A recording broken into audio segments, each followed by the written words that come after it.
Hey YouTube, it's Alicia here, and I have all men's wrestling talk today. I want to talk about some things, in my opinion, that needs to be talked about, but I promise y'all at a later date, a men's wrestling talk will be talked about at a later date. But without further ado, let's get started. So first, let me talk about oh, let me talk about the WWE trying to bring back the Attitude Era. I know for a fact they're trying to bring back that Attitude Era, and the ways they're doing is getting a little bit ruthless. It's getting a little bit violent with the men, a little bit with the women as well. But we're going to talk about that on the women's. When I do a women's, I'll talk about that at different. But when I see it, to me, I know they're trying to go back to that PG-13 era, and there's a lot of things they have to do. They're going to have to do a catch up pretty quick, and I just have to talk about. Now, I have several other videos I got to do, but yeah. But that was just one thing. I mean, seeing them trying to bring it back, I think that would be a good for WWE, for they compete with these other companies that is also on TV from AEW, who will be coming on TV, I think September or October, not too sure, and TNA Impact, and Ring of Honor, who also have a television deal as well. To get me to say, I think this might be a great way. It's just another version of it with our newer superstars. So we're going to have to see where it's going. Now, the other thing is, let me talk about the mixed tag match. So we had a mixed gender tag match for the 24/7 championship. Okay, if R-Truth and Carmella won, R-Truth could retain his title. Okay, if Drake Maverick win, him and his wife won, Renee Maverick, then she would have won. They would have won. But in the long run, R-Truth performed very phenomenally, and Carmella as well.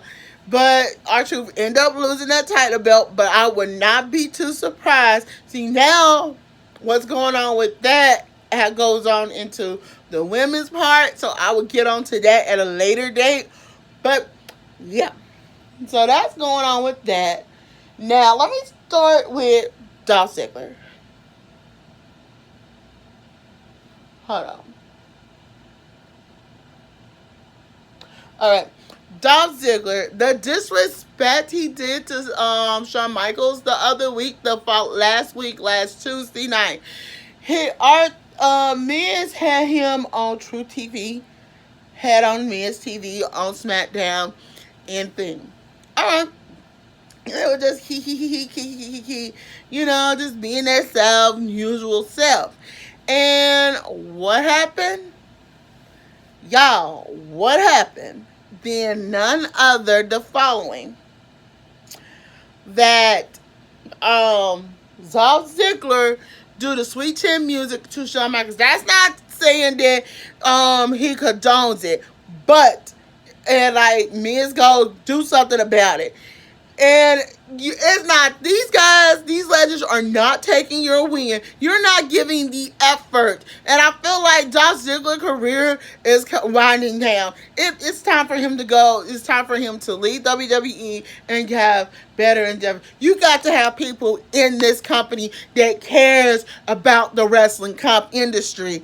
And everybody just said, oh, you did this to get where you are. You got to earn everything. And I feel like what he said about Miz was, at one point in time, I did hate Miz, but now, seeing him now and how good he is, I actually see the quality wrestler in him. Don't mean I'm going to like him, but he's a good quality wrestler. Okay. Now, before I forget, we had a triple threat tag team title belt last night, and it was the Revival versus Jay and Jimmy Usos versus the OC. That's Luke Gallows and Carl Anderson. And this match was pretty good. It was a pretty good match. I got to see it. But um Carl Anderson and Luke Gallows did this cheesecake move that the referee did not see to actually win, and let me just say, win the title belt to get me to say, y'all, I am not too pleased. I feel like the ref wasn't looking or doing what he needed to do. To get me to say, I feel like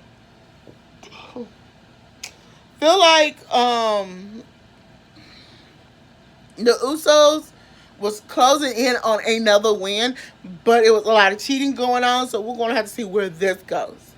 Now, I got a lot to say with this Brock Lesnar thing. So if y'all don't know, Brock Lesnar literally attacked Seth Rollins during the match last, as Seth Rollins was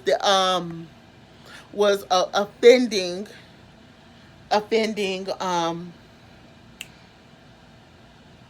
HBK and stuff. And what does Dolph Ziggler to make the disrespect even more disrespectful?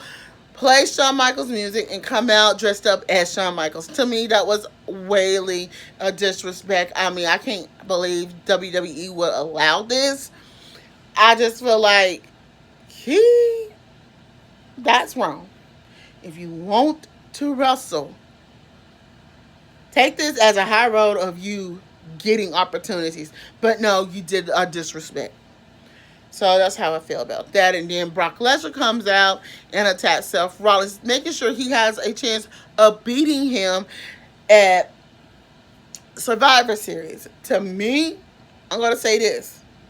I am not too pleased. But you trying to make sure you have a chance of kicking his butt, hurting him, and everything. And everything you did last night, you should have been fined for. Okay, after Seth Rollins was brutally hurt, here goes Becky Lynch, and they had her to move back. Okay, here goes Jimmy, and Roman Reigns trying to see and check on Roman Reigns. What happened? Luke Gallows, the OC, aka Luke Gallows, and Carl Anderson and Samoa Joe attacked these guys from behind first, where they couldn't actually see what's going on. You get this brawl going on and stuff. They finally get him into the get Seth Rollins into the ambulance, y'all. Okay, I'm gonna come back to that. So as this other brawl's going on, here's Drew Galloway. He gets involved. All right, who comes to help? Then none other Cedric Alexander. Cedric Alexander, I think this is gonna play up this upcoming week, where it will be a 4-on-4 match next week. A 9-man 4-way match. And when I say a 9-man tag team match, and I'm going to tell you why I say this.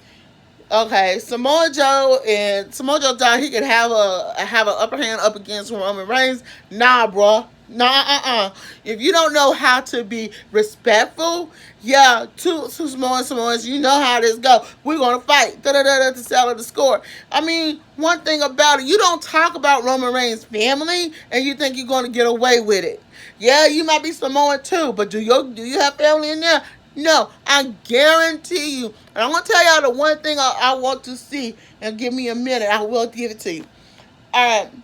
To get me to say, I feel like a lot of things is not going right, and I feel like it's going to be a lot of things.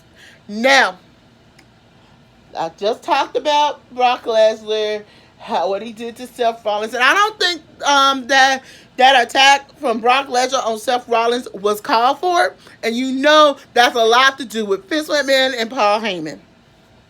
But I feel like, to get me to start with this, having Paul Heyman being over Raw's production, I feel like that's gonna be a really bad thing. As y'all know, if you don't know, Brock Lesnar recently retired from MMA, and that gives him, if he retired from MMA, he should go on and retire from WWE too. I'm sorry.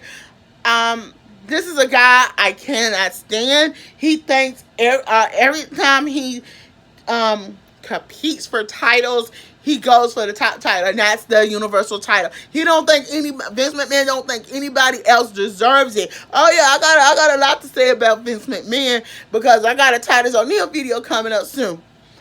So to get me to say Paul Heyman is only making Raw all about Brock Lesnar, to get me to say, in the question of the day, is it right that Paul Heyman is making Raw is War more about Brock Lesnar than any other superstar that deserves those big pushes? Okay, y'all. Y'all heard what I had to say? Let me hear from y'all. Do y'all think Paul Heyman is only over Raw just to push Brock Lesnar further for Vince McMahon? Or is the other wrestlers getting opportunities? Alright, don't forget to thumbs up this video, comment below, and subscribe to my channel!